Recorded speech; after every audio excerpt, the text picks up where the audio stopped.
Well, it's totally natural, I think, to ask why when we're suffering. You know, I think we all do. It's pretty natural. Why me? Why now? Why him? Why her? Why this? Why God? Why? I think that's totally natural, but what I've discovered is that focusing on why assumes that information has the power to heal. That if I just knew why this was happening, if I could just access that data, then the pain would be easier to endure.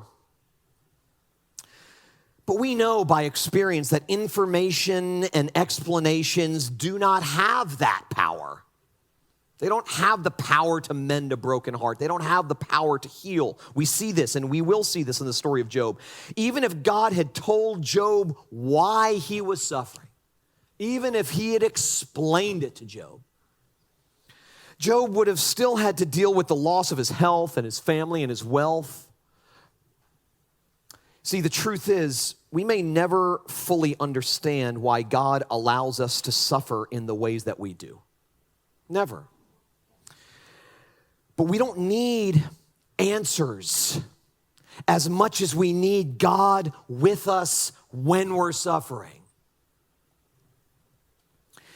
You see, when it comes to suffering, if we do not go to our graves in confusion, we do not go to our graves trusting. Explanations are so often a substitute for trust. You see, it's not relief that we ultimately need, it's God.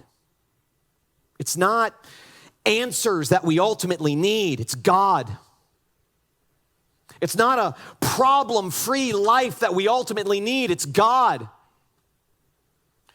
It's not the best marriage possible that we need, it's God. It's not our kids are doing well and thriving. That's what I need more than anything in this world. It's not, it's God.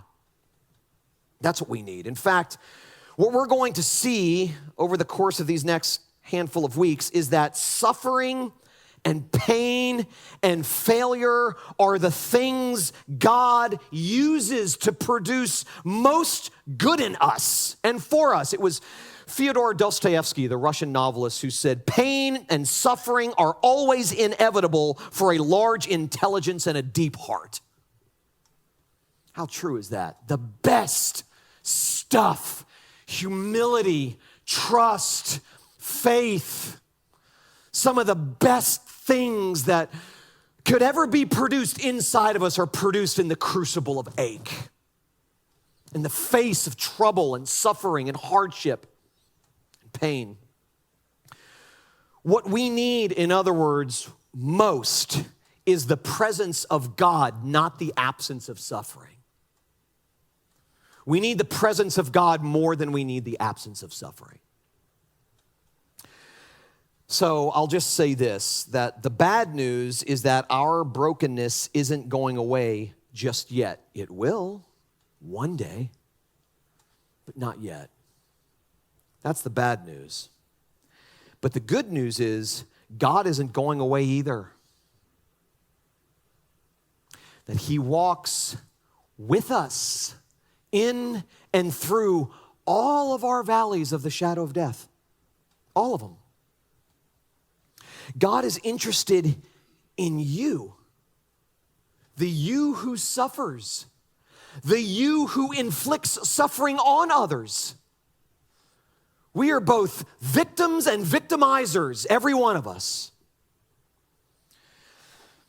God is interested in you, the you who hides, the you who has bad days, the you who wants to quit, the you who is tired of being afraid, tired of being alone.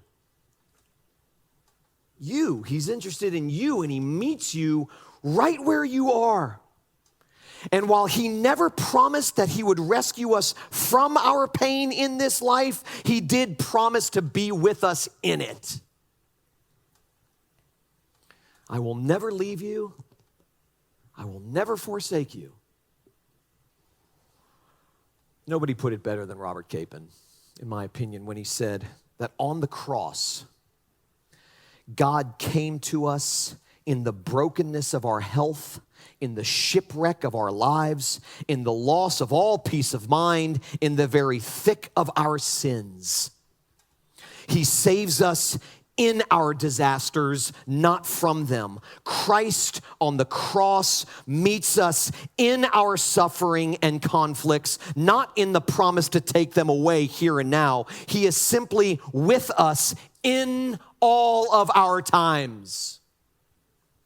While we may be always dealing with the seemingly omnipresence of suffering, we also live under the umbrella of God's omnipresence. He's with us always. Even to the end of the age, Jesus said. He's with us. He's never not with you.